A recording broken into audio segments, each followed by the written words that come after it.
ونتوكل عليه ونعوذ بالله من شرور أنفسنا ومن سيئات أعمالنا من يهده الله فلا مضل له ومن يضلل فلا هادي له وأشهد أن لا إله إلا الله وحده لا شريك له ونشهد أن سيدنا ونبينا ومولانا محمدا عبده ورسوله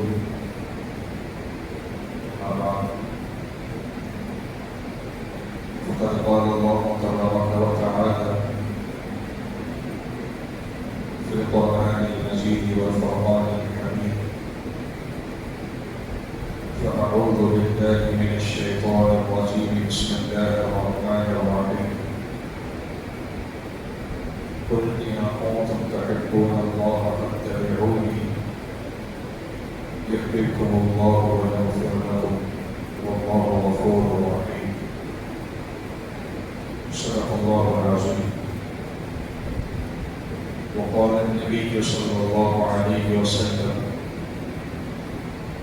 لا يؤمن أحدكم حتى أكون أحب إليه من والده وولده والناس أجمعين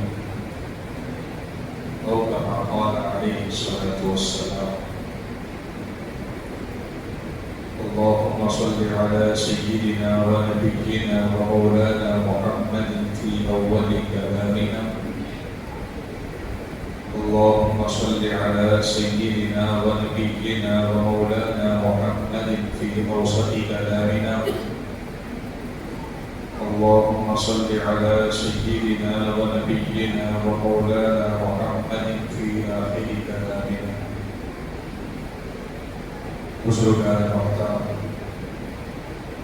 عزیزان گرامی، حاضرین اعزاز،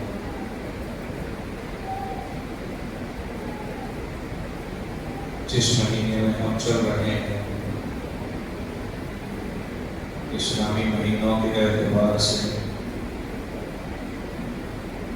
ماہ ربیع الاول شروع ہو چکا ہے. یہ وہ بابرکت مہینہ ہے کہ اس مہینے میں اس عظیم ذات کی آمد ہوئی جس کے قدموں کی پٹی کو سرما بنا کر لگانے کی ہر ایمان والے کی خواہش ہوتی ہے. اللہ تبارک و تعالی نے اس کائنات میں بحیثیت انسان اور بحیثیت نبی سب سے پہلے حضرت آدم علیہ السلام کو اللہ نے بھیجا. حضرت آدم علیہ السلام کے بعد سے انسانوں کا سلسلہ چلتا رہا اور ساتھ میں نبیوں کا سلسلہ بھی چلتا رہا. ہمارے نبی کے آنے سے پہلے بنی اسرائیل کے آخری نبی حضرت عیسیٰ علیہ السلام اللہ تبارک و تعالی نے آدم علیہ السلام سے لے کر عیسیٰ علیہ السلام تک جتنے نبی آئے سب نبیوں کو اللہ نے یہ بات کہی. سب نبیوں سے اللہ نے یہ وعدہ لیا کہ دیکھو میرا ایک محبوب نبی آنے والا ہے. اگر وہ تمہارے زمانے میں آ جائے، وہ تمہارے دور نبوت میں آ جائے، تو پھر تم کو یہ حکم ہے کہ تم اپنی شریعت کو چھوڑ کر اس نبی کو فالو کرنا.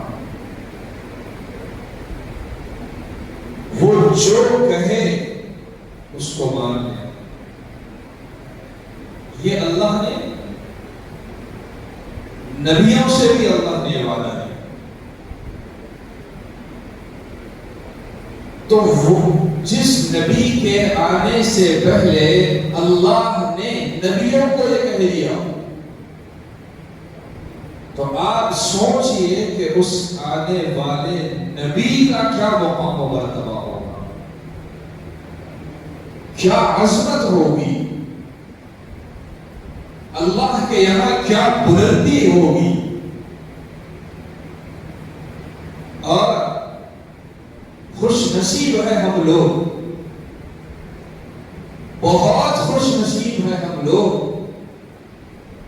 اللہ کی نعمتوں میں سے ایک نعمت، اللہ کے احسانوں میں سے ایک احسان ہم پر یہ ہے کہ اللہ نے ہمیں اس پیارے محبوب نبی کی امت میں پیدا فرمایا.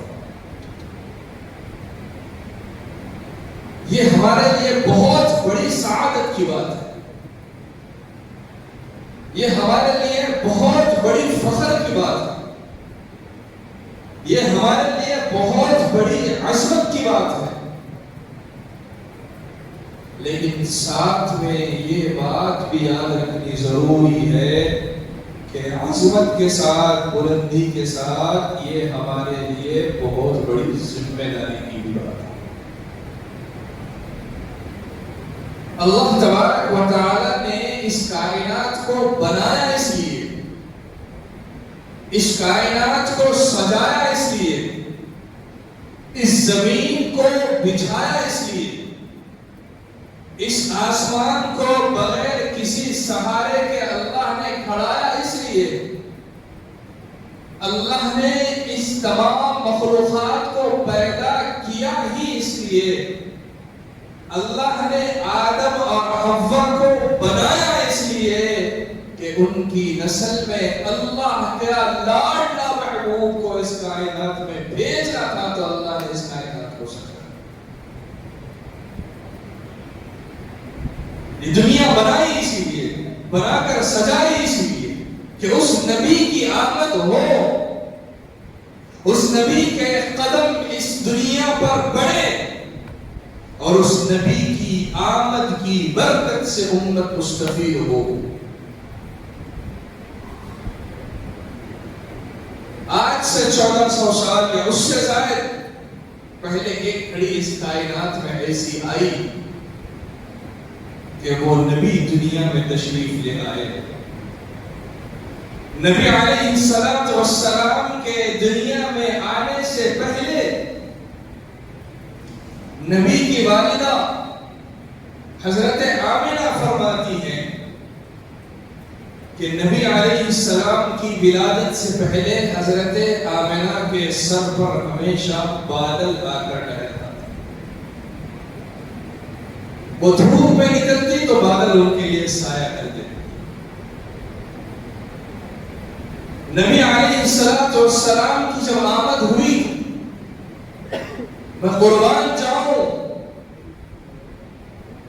جس شہر میں میرے نبی آئے وہ شہر تمام شہروں میں آنا، جس شہر کی جس گلی میں میرے نبی آئے وہ گلی تمام گلیوں میں آنا، جس شہر کے جس محلے میں اللہ کے نبی آئے وہ محلہ تمام محلوں میں آنا، جس محلے کے جس گھر میں اللہ کے نبی آئے وہ گھر تمام گھروں میں آنا، جس گھر کے جس کونے میں اللہ کے نبی آئے وہ کونا تمام کونوں میں آنا، جس وقت اللہ کے نبی تشریف لائے وہ وقت تمام وقتوں میں آنا.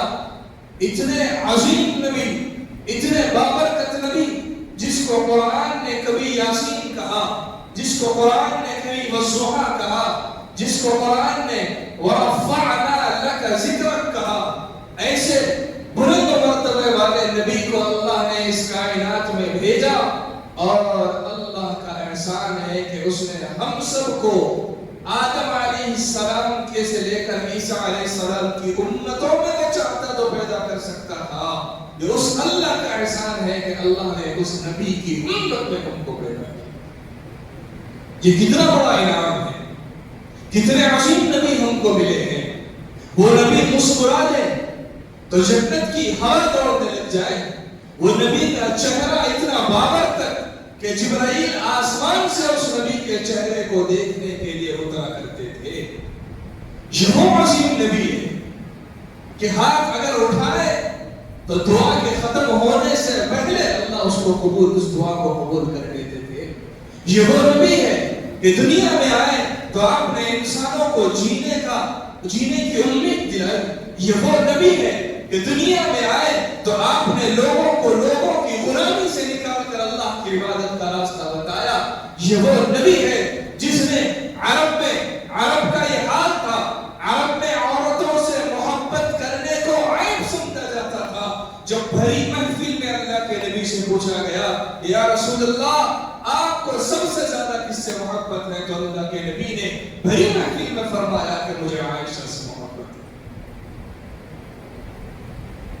عرب کام ہے اس لیے کہ وہاں پر عورتوں سے محبت کرنے کو برا سمجھا جاتا تھا, عیب سمجھا جاتا تھا. تو فوری سوال کرنے والے نے کہا یا رسول اللہ نہیں, میں مردوں عورتوں کی بات نہیں کر رہا.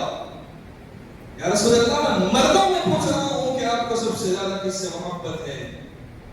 اللہ کے نبی نے فرمایا آپ چاہتے تو یہ کہہ سکتے تھے کہ مجھے ابو بکر سے محبت ہے, لیکن اللہ کے نبی نے حضرت عائشہ امی جان کی طرف نسبت کرتے ہوئے ان کے والد کی طرف نسبت کر کے فرمایا ابوہا, کہ مجھے عائشہ کے باپ سے محبت ہے. یہ وہ نبی ہے کہ یہ دنیا میں آئے تو آپ نے بتایا کہ بچیوں کو زندہ دفن کرنا حرام ہے. یہ وہ نبی ہے کہ دنیا میں آئے تو آپ نے امت کو بتایا کہ یہ اگر تمہاری عورت ماں ہے تو یہ تمہاری جنت کا پیمانہ ہے. یہ عورت اگر تمہاری ماں ہے تو اللہ نے جنت ماں کے قدموں تلے رکھا ہے. یہ نبی نے بتایا کہ عورت اگر تمہاری بیوی ہے تو وہ تمہاری زندگی کو جنت بنا سکتی ہے, وہ تمہاری دنیا اور آخرت کا سکون بن سکتی ہے. میرے نبی نے بتایا کہ عورت اگر تمہاری بیٹی ہے تو وہ تمہارے گھر کی رحمت ہے. میرے نبی نے بتایا کہ عورت تمہاری بہن ہے تو وہ تمہاری عزت ہے. کس نے یہ مقام و مرتبہ دیا؟ کس نے عورتوں کو زندگی بخشی؟ ورنہ اس کائنات میں ایک ڈیبیٹ ایسی بھی ہو چکی تھی کہ عورت حقیقت میں کوئی مخلوق ہے بھی یا نہیں, اور ایک ڈیبیٹ اس کائنات میں ایسی بھی ہو چکی تھی کہ عورت حقیقت میں انسان ہے یا کوئی جانور ہے. آپ تاریخ کا مطالعہ کریں آپ کو معلوم ہوگا کہ اس دنیا میں ایسی ڈیبیٹیں ہوئی کہ عورت کو واقعتاً انسانوں میں شمار کیا جائے یا پھر اس کو کوئی اور مخلوق شمار کیا جائے. لیکن میرے نبی دنیا میں آئے تو آپ نے عورتوں کو مقام و مرتبہ دیا اور اعلان کر دیا کہ بچیوں کو زندہ دفن کرنا حرام ہے. اسلام کے آنے سے پہلے جہالت کا یہ حال تھا کہ کوئی عورت اگر بیوہ ہو جاتی تو اس کے شوہر کے ساتھ اس عورت کو بھی زندہ جلا دیا. کس نے اعلان کیا؟ اور اگر عورت بیوہ ہو جاتی تو اس کو علاقے سے دور لے جا کر ایک جھوپڑی میں رکھ دیا جاتا. اس کے پاس جانے کو لوگ برا سمجھتے. کس نے عورت کو یہ مقام دیا؟ یہ وہ بابرکت نبی ہے جنہوں نے آ کر اعلان کر دیا کہ غلامی ہوگی تو اللہ کی ہوگی, اللہ کے علاوہ کسی کی غلامی نہیں ہوگی. اس نبی نے اعلان کر دیا عبادت ہوگی تو اللہ کی ہوگی, اللہ کے علاوہ کسی کی عبادت نہیں ہوگی. بھائیو ایسے بابرکت نبی کی امت میں اللہ نے مجھے اور آپ کو بھیجا. نبی علیہ الصلوۃ والسلام نے اس دین اسلام کے خاطر کیا کیا اپنے قربانیاں نے دی. جب اللہ کے نبی پر طائف میں پتھروں کی بارش ہوئی, اللہ کی رحمت بھی جوش میں تھی. فرشتہ آ کر کہنے لگا یا رسول اللہ حکم کیجئے طائف کی بستی کو 20 کر رکھ دوں گا. اللہ کے نبی نے فرمایا نہیں, دین اسلام کے لیے جو قربانی اس وقت ہو رہی ہے، اگر اللہ اس پر راضی ہے تو مجھے کوئی شک نہیں۔ نبی نے کیا فرمایا کہ یہ طائف والے مجھے نہیں جانتے، مجھے امید ہے کہ ان کی نسلوں میں اللہ کے نام لینے والے پیدا ہوں گے۔ اور اللہ کے نبی نے کیا فرمایا؟ لا يؤمن احدكم حتى اكون احب اليه من والده وولده والناس اجمعين۔ کوئی بندہ، کوئی ایمان والا اس وقت تک کامل مومن، کامل ایمان والا نہیں ہو سکتا جب تک کہ وہ اپنے ماں باپ سے، اپنی اولاد سے اور اس دنیا کے تمام لوگوں سے زیادہ اللہ کے نبی سے محبت نہ کرے۔ وہ کامل ایمان والا نہیں ہے۔ حضرت عمر فاروق رضی اللہ عنہ نے ایک مرتبہ فرمایا، یا رسول اللہ، میری ذات مجھے بہت پسند ہے، میری ذات کے بعد آپ سے میں بے انتہا محبت کرتا ہوں۔ تو اللہ کے نبی نے فرمایا، عمر تم ابھی کامل ایمان والے نہیں ہوئے، اس لیے کہ تمہارے نزدیک میری ذات اپنی ذات سے زیادہ محبوب ہونی چاہیے۔ پھر حضرت عمر نے کہا، یا رسول اللہ، میں اپنی ذات سے زیادہ آپ سے محبت کرتا ہوں۔ پھر نبی نے فرمایا، تم اب کامل ایمان والے۔ کامل ایمان کا مطلب کیا ہے؟ صرف نماز روزہ، زکوٰۃ اور حج، دین کی تبلیغ، یہ کیا یہی صرف کامل ایمان ہے؟ یا اللہ کے نبی کی زندگی کے ہر پہلو کو اپنی زندگی میں زندہ کرنے کا نام کامل ایمان ہے؟ زبان سے کہو کہ اللہ کے نبی سے محبت ہے، نماز چھوڑ دو، کامل ایمان والا ہو سکتا ہے۔ زبان سے کہو کہ نبی سے بے انتہا محبت ہے، نبی کی سنتوں کو چھوڑ کر زندگی گزارو، چاہے قابل ایمان والا ہو سکتے۔ زبان سے کہو کہ اللہ کے نبی سے سچی محبت ہے، اور کسی سے معاملہ کر رہے ہو تو دھوکہ دے رہے ہو، کسی سے بات کر رہے ہو تو بد زبانی کے سے پیش آ رہے ہو، کسی سے بات کر رہے ہو تو گالی گلوچ کر رہے ہو، اور اپنے بڑوں کی عزت اچھالتے ہو، لوگوں کی غیبتیں کر کر لوگوں کو ذلیل کرنے کی کوشش کرتے ہو، اور کہتے ہو کہ ہمیں اللہ کے نبی سے سب سے زیادہ محبت ہے۔ نبی کے صحابہ 1,24,000 تھے۔ کسی ایک صحابی کے بارے میں کہیں آپ نے پڑھا یا سنا تو بتائیے کہ انہوں نے کسی کے بارے میں غیبت کی۔ کسی ایک صحابی کے بارے میں بتائیے کہ جنہوں نے نبی کی سنتوں کو چھوڑ کر نبی سے محبت کا دعویٰ کیا۔ محبت کا مطلب کیا ہے؟ صرف کلمہ پڑھ لینا کافی ہے؟ تو نبی کے آنے کا مقصد، نبی کے لانے کا مشن ہماری ذمہ داری ہے کہ قیامت تک آنے والے لوگوں تک منتقل کریں۔ ایسے منتقل کرنا ہے۔ جمعہ پر نماز پڑھ لی، محبت کا خدا ہو گیا۔ نبی کا نام، نبی کی سنت کے نام سے نکاح کریں، اور نکاح میں وہی سب کچھ کرے جو اللہ کے نبی کی سنت کے خلاف ہو، اور کہیں کہ نکاح اس لیے کہ ہم نے سنت ہے، ایسے نکاح میں برکت نہیں رہتی۔ منبر رسول سے کہہ رہا ہوں، جس نکاح میں خرافات ہو، نبی کی سنت کے خلاف جو نکاح ہوتا ہے، میں منبر رسول سے پوری ذمہ داری کے ساتھ کہہ رہا ہوں، اللہ اس نکاح میں برکت نہیں دیتا۔ لوگ آج اپنے خواہشات میں لگے ہوئے ہیں، دینداری کا ڈھونگ رکھتے ہیں، اور جب حقیقت میں شریعت پر، سنت پر عمل کرنے کی باری آتی ہے، اپنی مرضی کا نام دے کر ہٹ لیتے ہیں۔ یہ کامل ایمان والے نہیں ہو سکتے۔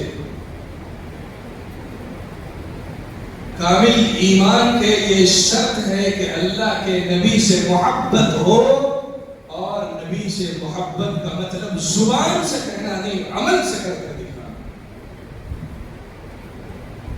میں کہوں کہ مجھے نبی سے محبت ہے، بے نمازی ہو جاؤ؟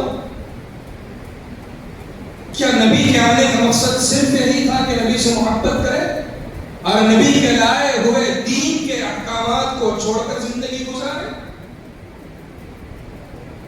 فرائض، نوافل تو دور کی بات ہے، فرائض امت مسلمہ سے چھوڑ رہے ہیں، فرائض امت مسلمہ سے چھوڑ رہی ہے اور محبت کا دعویٰ کیا جاتا ہے۔ نبی علیہ السلام کا ایک طبقہ وہ ہے جو نبی کی آمد کی خوشی میں اتنا آگے بڑھ گیا ہے کہ اس کو اللہ کے نبی کے دنیا سے جانے کا غم نہیں۔ ایک طبقہ نبی کے جانے کے غم میں اتنا آگے بڑھ گیا ہے کہ نبی کی آمد کی اس کو خوشی نہیں۔ حالانکہ اصول ہے کہ نبی کے آنے کے خوشی میں اتنا آگے نہ بڑھو کہ نبی کی وفات کا غم بھول جائے، اور نبی کی وفات کے غم میں اتنا آگے نہ بڑھو کہ نبی کی آمد کی خوشی بھول جائے۔ سال میں ایک مرتبہ جشن منا لیا، سال میں ایک مرتبہ جلوس نکال لیا، کیا سمجھتے ہیں اللہ کے نبی کی سنت کا حق ادا کر دیا؟ کیا سمجھتے ہیں کہ نبی سے محبت کا حق ادا کر دیا؟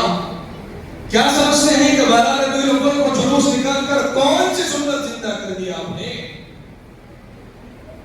مسجد کے سامنے سے جلوس گزرتا ہے، نماز کی توفیق نہیں ہوتی اور باہر نعرے رکھتے ہیں یا رسول اللہ ہم آپ کے عاشق ہیں۔ عشق کا مطلب کیا ہے؟ عشق کا مطلب ہے کہ سامنے والے کی ہر بات پر سر جھکا کر قبول کرنا، یہ ہے حقیقت میں عشق۔ اللہ سے عشق کا مطلب یہی ہے۔ اللہ نے قرآن مجید میں فرمایا قُلْ إِن كُنْتُمْ تُحِبُّونَ اللَّهَ فَاتَّبِعُونِي، اے نبی آپ بندوں سے یہ کہہ دیجئے کہ اگر تم اللہ سے محبت کرتے ہو فَاتَّبِعُونِي، میری اطاعت کرو، نبی کو فالو کرو، نبی کے طریقے کو اپناؤ، تو بدلے میں کیا ملے گا؟ يَحْبِبْكُمُ اللَّهُ، اللہ تم سے محبت کرے گا، وَيَغْفِرْ لَكُمْ، تمہارے گناہوں کو معاف کرے گا۔ نبی کے راستے پر چلے بغیر اگر کوئی سمجھتا ہے کہ میں اللہ کو راضی کر لوں، یہ صرف اس کا وہم ہے، لیکن یہ اللہ کو راضی نہیں کر سکتا۔ اس لیے اللہ نے صاف فرمایا اگر تم چاہتے ہو کہ تم اللہ سے محبت کرے اور اللہ تم سے محبت کرے تو ہمارے لیے شرط ہے فَاتَّبِعُونِی، کہ نبی کے پیروی کرے، نبی کے طریقے پر چلے۔ تو اس لیے نبی کے آنے کے مقصد پر اگر عمل نہ ہو اور محبت کے نعرے لگتے رہیں، یہ سوائے دکھاوے کہ اس محبت پر کوئی ثواب ملنے والا نہیں۔ اگلے جمعہ اور تفصیل سے بات آئے، لیکن خرافات میں پڑھ کر اللہ نے اسلام میں 2 عیدیں رکھی، ایک عید الاضحیٰ، ایک عید الفطر۔ اس کے علاوہ اللہ نے اسلام میں کوئی عید نہیں رکھی، کوئی عید اللہ نے نہیں رکھی۔ اور نبی علیہ السلام کی آمد کے دن کو عید میلاد النبی کا نام دیا جاتا ہے۔